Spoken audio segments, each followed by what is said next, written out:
Hello class 7. Yesterday I had taught you about motion.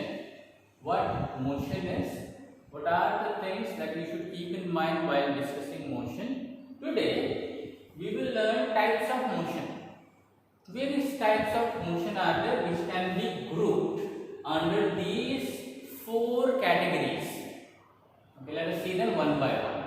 First type of motion is a translatory motion. Okay, in translatory motion, the object moves in a particular line. That line may be a straight line or a curved line. So, depending on that, translatory motion is also of two types. If the body moves in a straight line, then the body is said to have rectilinear translatory motion. If the body moves not in a straight line but in some curved line, curve may be this. See, these are not straight lines. Okay, these are curved lines. So, in that case, the body will have curvilinear translatory motion. Alright. Second type of motion is rotatory motion. In rotatory motion, the object moves around a particular axis. Okay, there will be one particular point and the whole body will rotate around this particular point. So this particular point will serve as an axis of motion and the motion will happen all around this particular axis, and the orbit is chosen by one point in the body will remain the same.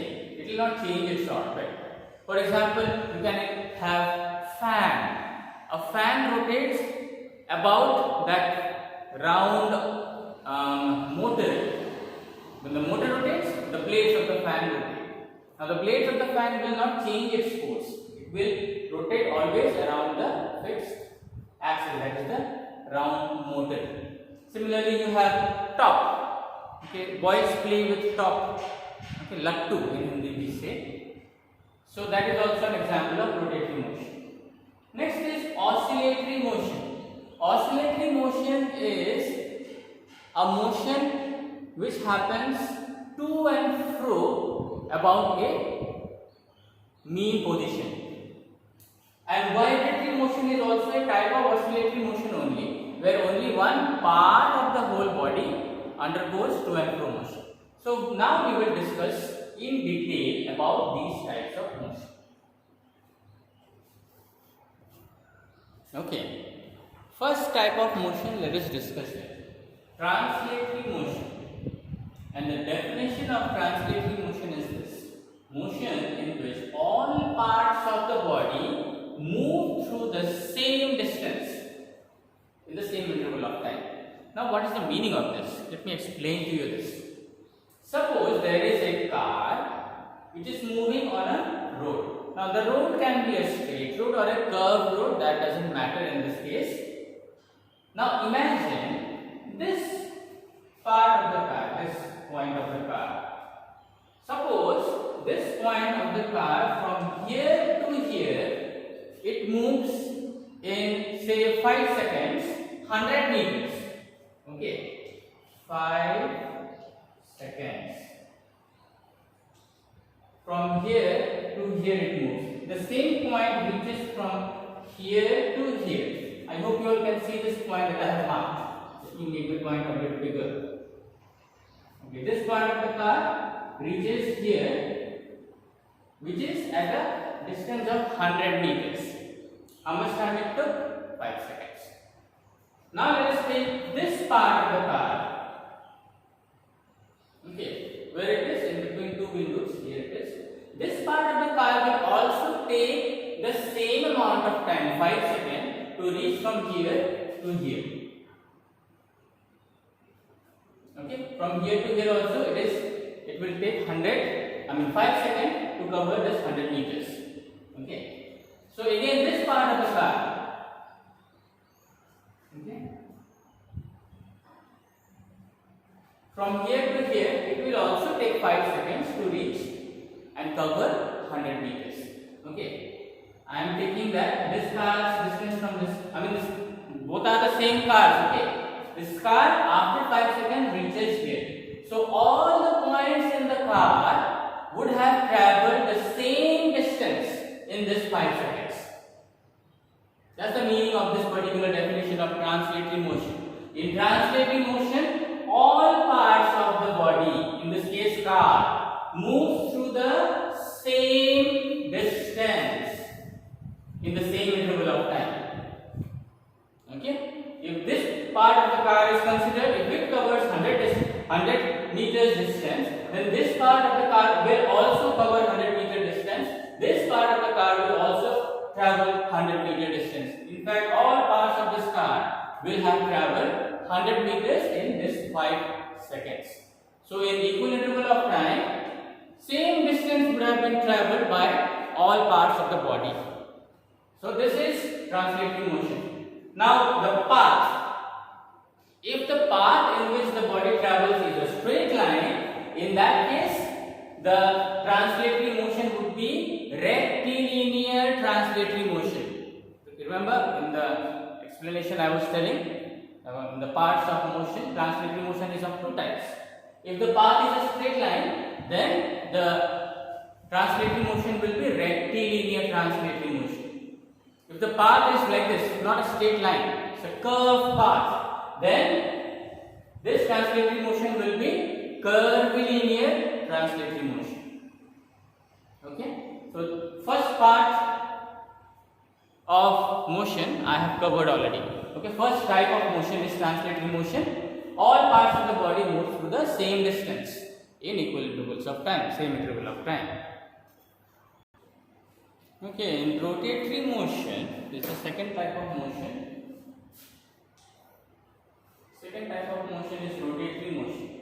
There is a fixed axis around which a body rotates. Now earlier in translatory motion we had learned that all parts of the body rotates about a same distance. But here, all parts of the body move through the same distance in a given time, but here it doesn't happen that way.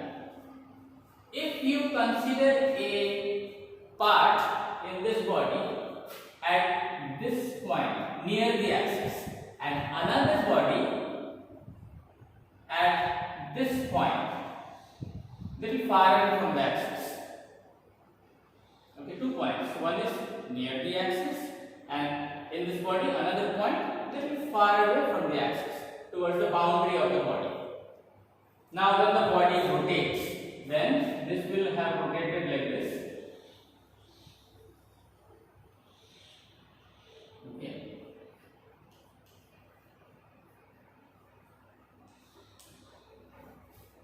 And this would have rotated like this.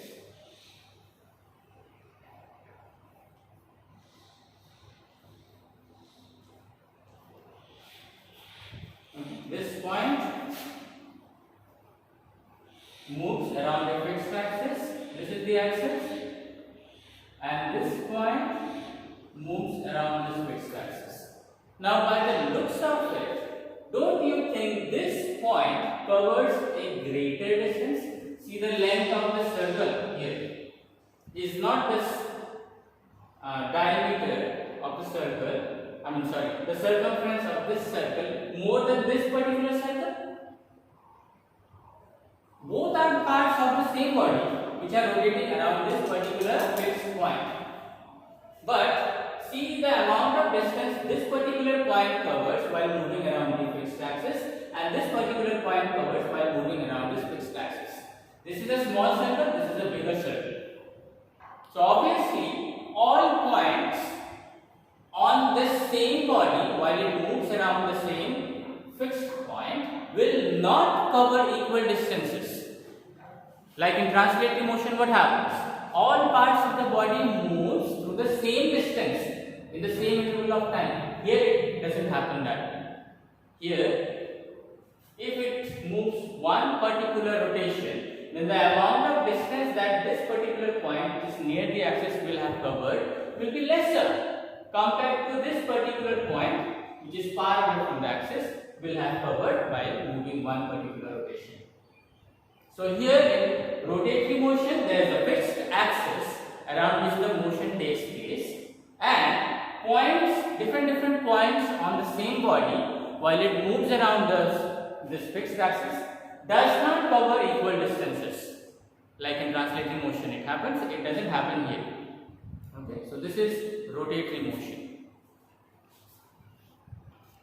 Okay, in oscillatory motion, which is the third type of motion, to describe this particular motion, I have selected this particular model of a pendulum.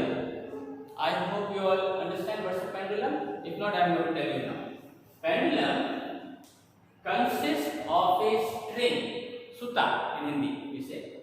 This string should be flexible enough to move in any direction without any difficulty. So this particular string, the end of the string is tied to a metal ball. Okay, here is the metal ball and is hung through a fixed support. Okay, this is fixed support. Okay, this particular point is the fixed support through which the string is hanging, and the other end of the string is attached to a metal ball.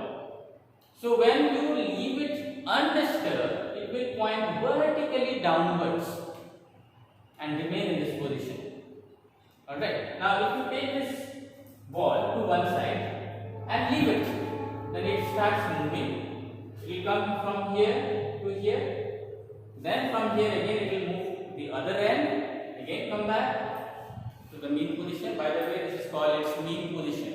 The position in which the pendulum remains when it is undisturbed is called its mean position.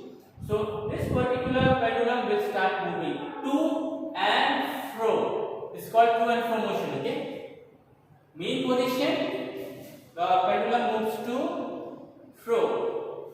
and fro, or you can say left and right, left and right. This particular motion of the pendulum is called oscillatory motion. Okay, in oscillatory motion, what happens? All the parts of the body, in this case the pendulum, moves to and fro. Okay, while it is moving, it will move to and fro.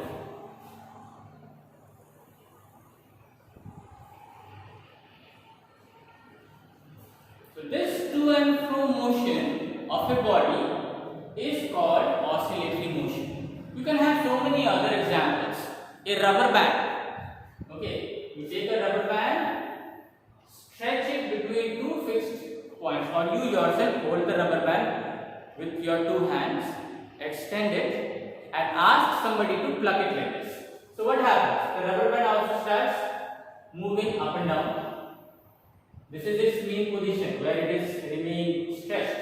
But when you pluck it, it moves up and down. Okay, up, down. This motion also is known as to and fro motion. All parts of the rubber band undergo to and fro motion. Okay, all parts undergo to and fro motion. Now in this also, you can see that this point, at this point, see the gap, how much gap it is. At this point, see the gap, how much it is. At this point, see the gap, how much it is. So as you can see, the further away the body is from the fixed support, the greater distance it covers from the mean position. Okay, this is the furthest point, so greatest distance.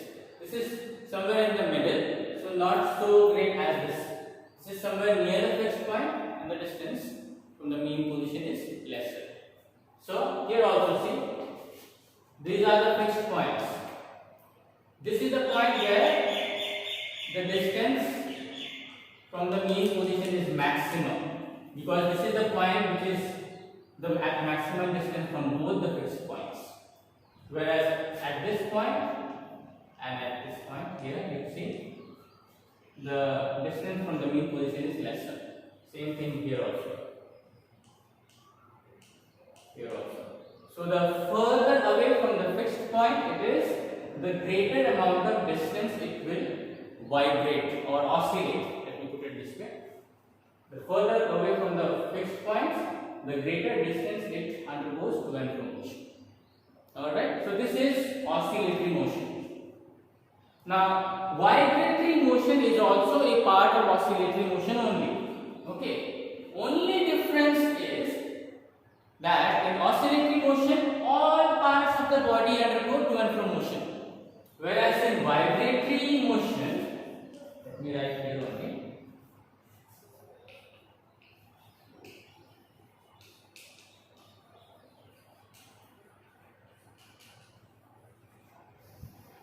Here all parts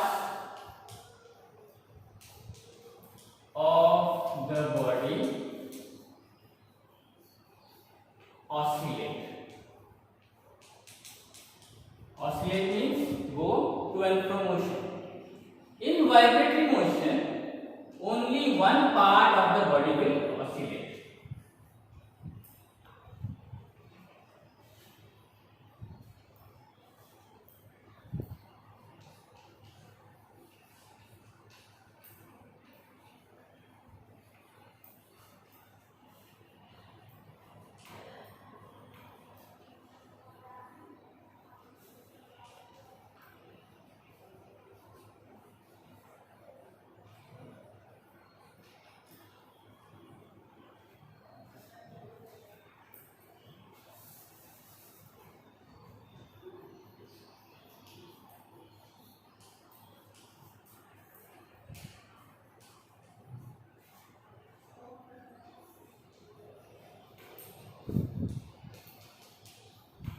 Okay, in oscillatory motion, all the parts of the body, right from the starting till the ending, right from the starting till the ending, the whole part of the body undergoes to and fro motion. Whereas in vibratory motion, only one part of the body undergoes to and fro motion. For example, a guitar.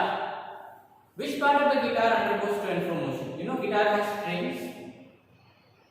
So when you play the guitar also vibrates. The body of the guitar also vibrates along with the string. No, it's only the string which vibrates. Okay, the vibration of the string produces the musical noise. Musical sound. So only one part of the whole guitar vibrates. That is the string. Okay. So in that case, we will call the vibration of the strings of guitar as vibratory motion, not as oscillatory motion. In oscillatory motion, like in the pendulum, like in the string, like in a seesaw, like in a swing, jhula, the whole part of the body undergoes to and fro motion about a mean position. But in vibratory motion, one part of the body, the whole body, undergoes to and fro motion. So that's the difference between oscillatory and vibratory.